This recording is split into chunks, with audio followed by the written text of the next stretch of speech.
Bien, chicos, hoy día nos corresponde la clase número 6, lección 4, la expansión europea. Octavo básico B, unidad número 1, el comienzo de la modernidad. Contenidos, los descubrimientos geográficos y la expansión de Europa. Objetivo, explicar las características de los descubrimientos geográficos y la expansión de Europa.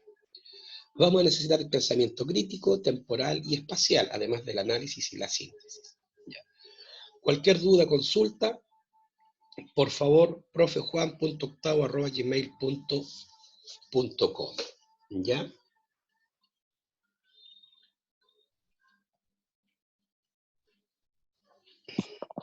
Ya. Ya, bueno.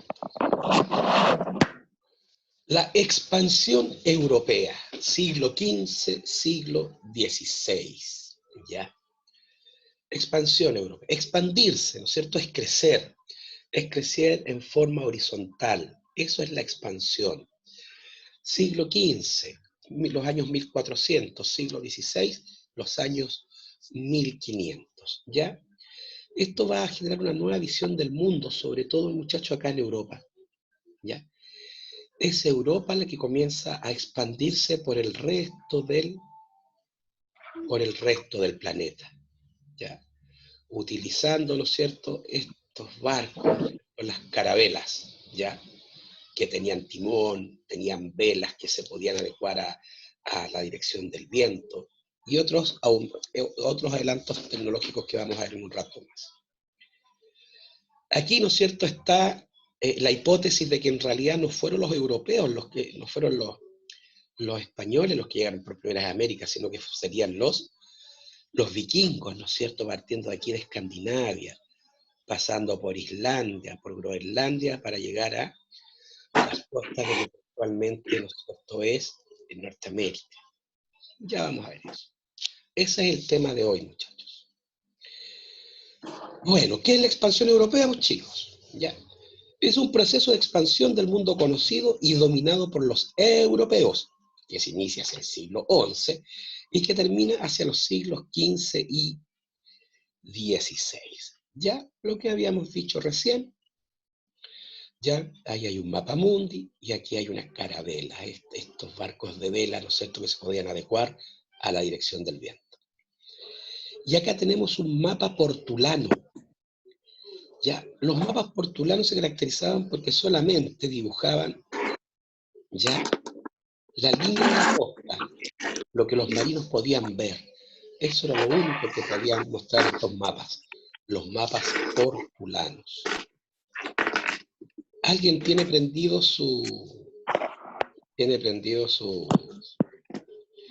el VLAN, parece que es. Ya, ahí sí. Bien. ¿Por qué se produce la expansión europea de los siglos XV y XVI? ¿Ya? Factores explicativos. Tenemos factores ideológicos, o sea, a nivel de ideas, ¿ya? Y aquí tenemos, ¿no es cierto?, las ideas del Renacimiento, que ya lo vimos, del humanismo, que ya lo vimos, y también aquella que se llama espíritu de cruzada, ¿ya? Las cruzadas, estas expediciones militares que hicieron los europeos durante los siglos XI y XII hacia Tierra Santa, para recuperar estas tierras, ¿no es cierto?, de los musulmanes. Y allí entonces tuvieron esos 200 años de guerra entre cristianos y musulmanes. Esta idea de rescatar, ¿no es cierto?, la cristiandad fue muy fuerte en España. ¿Ya? España, recordemos, ¿no es cierto?, fue dominada por los árabes durante 8 siglos. Y los españoles tuvieron que reconquistar sus tierras. Por eso que el español tenía esta mentalidad de cruzada, esta mentalidad de imponer el cristianismo sobre el islam. Por otro lado, tenemos los factores económicos, que es la búsqueda de rutas a Oriente. ¿Ya? Los turcos toman Constantinopla en 1453 e impiden el tráfico comercial entre Asia y Europa. ¿Qué se traía de Asia? Las especias, ¿ya? Las especias, vainilla, canela, clavo de olor, ¿ya? Las sedas, ¿ya? Las joyas. Y ese comercio se vio interrumpido porque los musulmanes no dejaban pasar a los cristianos.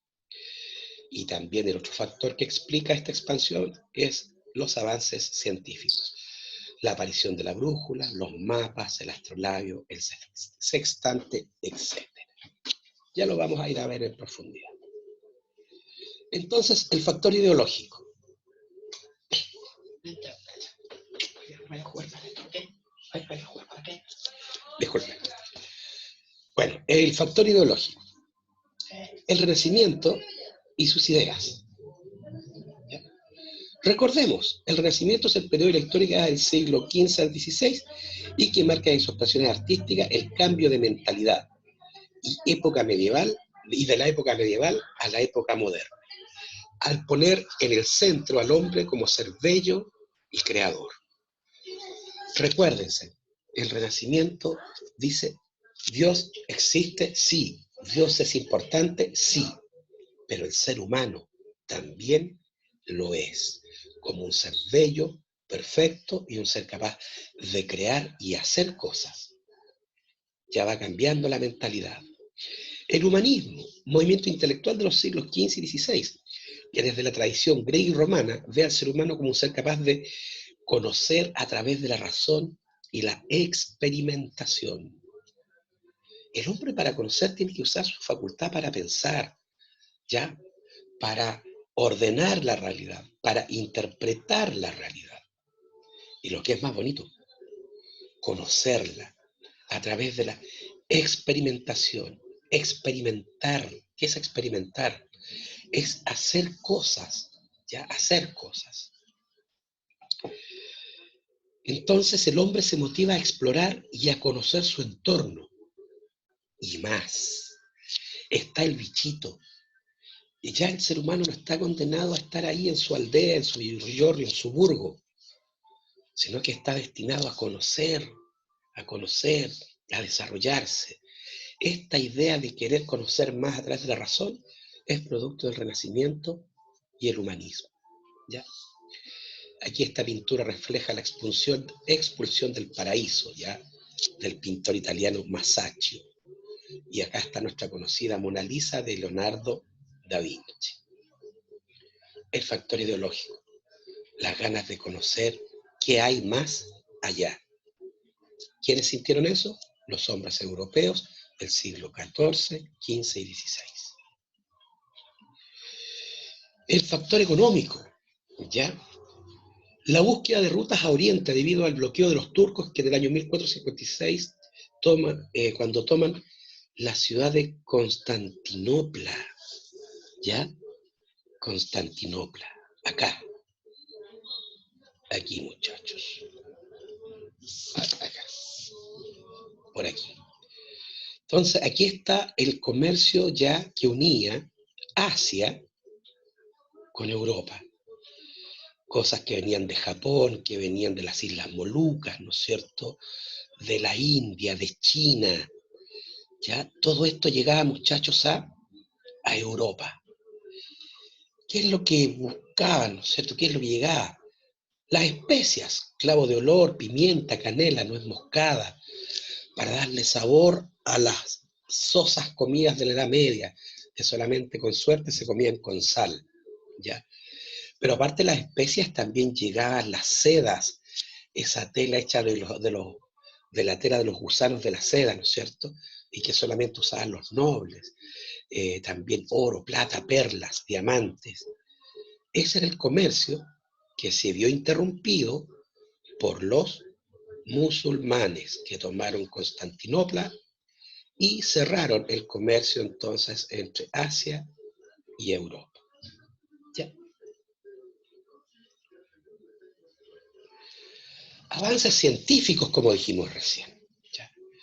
Los europeos solo conocían parte de Asia, el norte de África y Europa. Eso era el mundo para ellos. ¿Ya? No había nada más. Gracias a los adelantos científicos y técnicos, conocerán el resto de África, Asia y América, creando así una nueva visión del mundo. Entonces, los europeos son los responsables de crear una visión global del mundo. De hecho, autores modernos, muchachos, establecen que lo que hoy se conoce como, ¿no es cierto?, globalización, comienza precisamente acá, con los viajes de descubrimiento de los siglos XV y XVI. ¿Cuáles fueron estos avances científicos? ¿Ya? Los viajes de exploración necesitaron tecnología y conocimientos para desarrollar un tipo de navegación de altura, es decir, que se adentra por periodos extensos en alta mar, sin necesidad de divisar la línea de costa. Para ello se innovó en las embarcaciones e instrumentos de medición más precisos como la brújula, acá está la brújula, que por medio de una aguja imantada muestra el norte magnético. Como siempre muestra el norte, uno puede saber, ¿no es cierto?, cuál es su posición respecto de el norte, sabiendo que hay 4 puntos cardinales: norte, sur, este, oeste. El sextante, ¿ya?, que al medir la distancia del Sol y otros cuerpos celestes, determina la latitud y la longitud. ¿Ya? Aquí está el sextante. El astrolabio que mide la distancia de los cuerpos celestes. Perdón, este es el astrolabio y este es el sextante. La carabela, embarcación firme y ligera provista de velas cuadradas y triangulares. Aquí tenemos las carabelas. El timón, para dar dirección a las embarcaciones. Tenían un timón en la popa, en la parte de atrás, ¿ya?, que permitía darle dirección, ¿ya?, a las naves. El manejo del concepto de esfericidad de la Tierra, esférica, que la Tierra era redonda, no plana. El conocimiento de la circulación general de los vientos y corrientes marinas y su representación en mapas o portulanos, ¿ya? Los mapas portulanos, ¿no es cierto?, son estos que ya reflejan lo que son las costas de los lugares conocidos, y también por experiencia los marinos sabían, ¿no es cierto?, la dirección de los vientos y la dirección de las corrientes marinas. Bien, muchachitos, hasta aquí. ¿Alguna pregunta? Dylan Castillo, ¿alguna pregunta?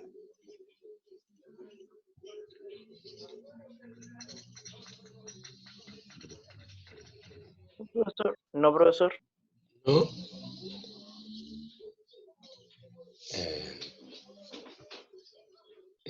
Anto Paz Esquivel, ¿alguna pregunta? ¿Profesor? ¿No? No, no, Isidora Estuardo, no, profesor.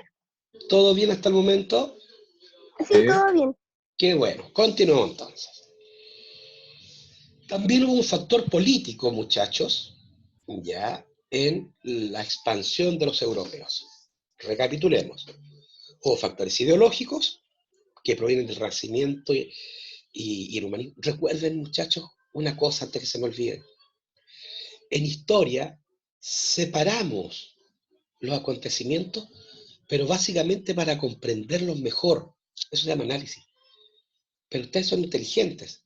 Ustedes saben que todo esto se dio al mismo tiempo. Todo está ocurriendo al mismo tiempo. ¿Ya? Dice, ¿por qué la península se convierte en la cuna de la expansión europea? Cuando se refieren a península, se refieren a la península ibérica. Esta, ¿ya? Ibérica porque cuando los romanos invaden esta parte de Europa, se encuentran con la tribu de los íberos, que eran muy tenaces y oponentes, defensores de su tierra. Así como los mapuches acá en Chile respecto a los españoles, fueron los íberos respecto de los romanos. Por eso que esta se llama la península ibérica. Y acá en la península ibérica actualmente hay 2 países, Portugal y España. Para el tiempo que estamos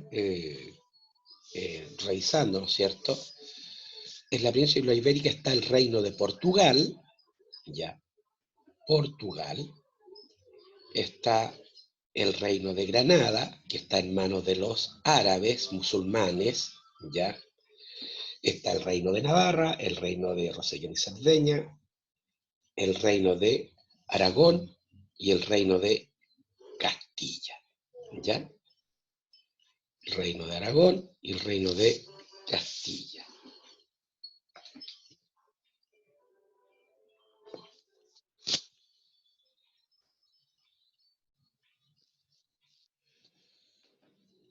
Castilla y Aragón se unen por matrimonio, ¿ya? Se casa Isabel de Castilla y Fernando de Aragón y forman un sólido reino, ¿ya? Que va a dar unidad política, económica y cultural a España. Y acá tenemos a Portugal. Como vemos, España y Portugal tienen salida al Océano Atlántico. La ruta hacia Oriente, ya que tenía que pasar por los dominios de los turcos musulmanes, ya no era posible. Entonces España y Portugal comenzaron a buscar nuevas vías ya de comunicación para poder llegar a Asia, para llegar donde estaban las especias, donde estaba la seda, las perlas, los rubíes, las esmeraldas. Entonces, rápidamente, muchachos, el reino de Portugal nació en el siglo XII. Su localización geográfica favoreció el comercio con los pueblos del norte de Europa. Portugal comerciaba con los pueblos del norte de Europa, Inglaterra, Suecia, Noruega, Finlandia, que en ese tiempo todo ese sector se llamaba Escandinavia. Así que desarrollaron una clara vocación de comercio marítimo, los portugueses. Ahora bien, el Estado incentivó el comercio en manos de la burguesía, ¿ya? Porque éste le daba muchas ganancias al rey. El rey se dio cuenta que si se aliaba con los comerciantes, burgueses, él a través de los impuestos ganaba mucho dinero, así que el Estado portugués protegió a los burgueses, que especialmente eran comerciantes. Se buscaron entonces nuevas rutas al oriente. Se destaca con principal asomo, ¿no es cierto? Un príncipe se llama Enrique el Navegante. El príncipe Enrique de Portugal, que recibió el adjetivo del navegante, porque toda su vida la dedicó a desarrollar el potencial marítimo de Portugal. Es más, creó una escuela. Bueno, sería al equivalente de lo que hoy es una universidad. La escuela de Sagres. ¿Por qué Sagres? Porque está en la ciudad portuaria, ya portuguesa de nombre Sagres. Es como la Universidad de La Serena.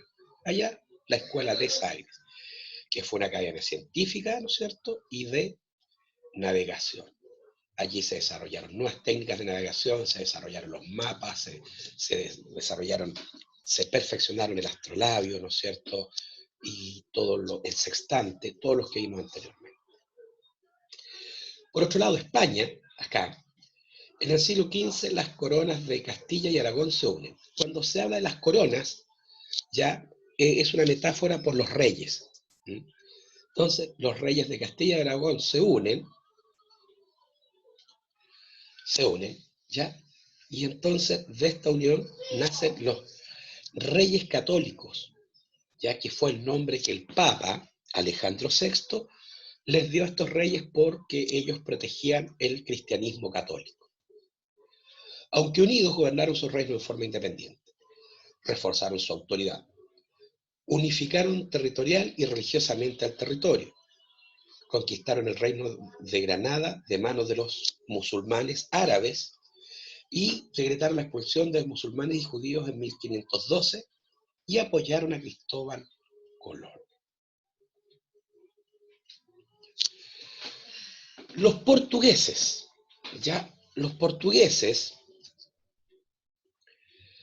España y Portugal entonces comenzaron a luchar por quién lograba llegar más rápido a Asia, a la India, ¿no es cierto?, a Malasia, a Indonesia. Entonces comienzan una serie de expediciones y hay tres grandes marinos, tres grandes navegantes portugueses que se destacaron: don Bartolomé Díaz, don Vasco de Gama y don Pedro Álvarez Cabral, ¿ya? Es más, don Pedro Álvarez Cabral se desvía de la costa de África y llega a lo que hoy es Brasil, ¿ya? Al cabo de San Roque, lo que actualmente es Río de Janeiro, ¿ya? Y es por este descubrimiento accidental de don Pedro Álvarez Cabral que Portugal ya se queda años después con casi el 30% de América del Sur, lo que corresponde a Brasil, ¿ya? ¿Cuál fue la ruta? Acá está ya la ruta descrita, ¿ya? Primero bajaron, ¿no es cierto?, por las costas de África. Recuerden que les da miedo navegar en alta mar, siempre van siguiendo la costa, ¿ya? Cabo Bojador, Cabo Blanco, Cabo Verde, ¿ya? El Mina, descubren el río Congo, Cabo Lobo, Cabo Cross, Cabo Volta, Cabo de Buena Esperanza, y descubren el paso hacia el Océano Índico, ¿ya? Ya, van a Mombasa, Malindi, y de aquí se tiran a la India, a Calicut, que nosotros conocemos como Calcuta, y a Goa. Entonces, los portugueses llegan al Asia rodeando la costa de África. ¿Gracias a quién? A Bartolomé Díaz, a Vasco de Gama y a don Pedro Álvarez Cabral. Para no tener problemas, en 1479, en Portugal y Castilla ya firman el tratado de Alcacobas. En realidad debería ser Alcazovas, ¿ya? El tratado de Alcazovas-Toledo, ¿ya? En donde Portugal tiene la exclusividad en la exploración por África. España renuncia a pelear con Portugal por esta ruta y se decide por otra ruta, ¿ya? Entonces, las exploraciones españolas. En 1486, ¿ya?, Colón presenta a los Reyes Católicos un proyecto para llegar a las Indias, ¿ya?, y usaría la dirección occidente, cruzando el Océano Atlántico. Una idea bastante osada para la época, cuando se consideraba que la Tierra era plana y que más allá del horizonte había un abismo, donde las barcas se perdían y eran consumidas por monstruos marinos. Pero recordemos que Colón es un hombre del humanismo, del renacimiento, y quiere conocer, quiere ir más allá, tiene ese deseo de aventura, de explorar, de conocer, ¿ya? En 1492, los reyes lo apoyan. Para ser justos, fue la reina Isabel. El rey Fernando no le creía mucho a este italiano loco que decía que la tierra era redonda y que iba a llegar a las Indias si viajaba hacia el occidente. En agosto de 1492, Colón zarpa del puerto de Palos con 3 embarcaciones. ¿Se acuerdan? Cuarto básico, la Pinta, la Niña y la Santa María. 33 días duró el viaje. Y el 12 de octubre de 1492 ya desembarcan en la isla Guanahani, bautizada por él como San Salvador, ¿ya? Y se descubre América. Hoy día esta isla ya pertenece al archipiélago, ¿no es cierto?, de las Islas Bahamas, ¿ya? Es la isla de Walsin, que se llama ahora, ¿ya? Colón hizo, entonces llega acá, parte, ¿no es cierto?, y él hace 4 viajes acá, a América, ya los que vamos a ir viendo, ¿no es cierto?, más detalladamente.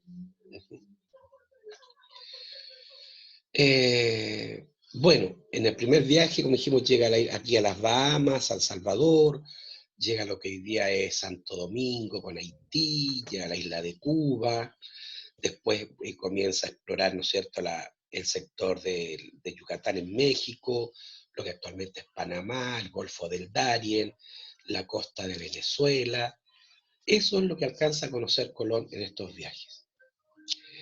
Recordemos que él jura de abdomen que él había llegado a la India. Por eso que a los nativos ya se les llama indios e indias, hasta hace 10 años atrás, cosa que gracias a Dios está cambiando. No son indios, los indios están en la India, ahí están los indios y las indias.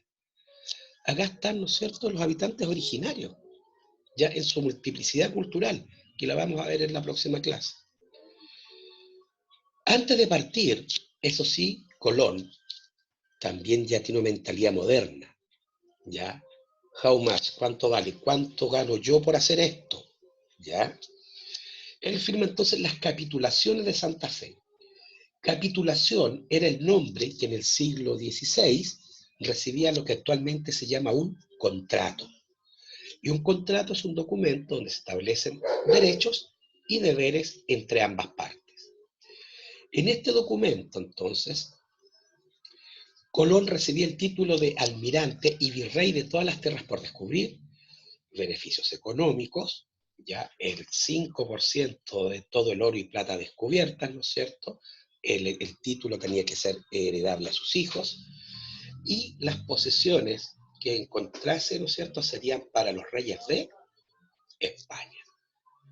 Recordemos, están haciendo la monarquía absoluta y los reyes se llevan la parte del león. Ponen un poquito de plata para financiar la expedición y después se van a quedar con todo lo que descubra Colón. Negocio redondo. Ya. Evidentemente, esta lucha comercial se traduce en conflictos entre estas dos potencias navales, España y Portugal. Conflicto que fue resuelto mediante la diplomacia y no durante la guerra. Bien, muchachitos, la primera parte queda hasta acá.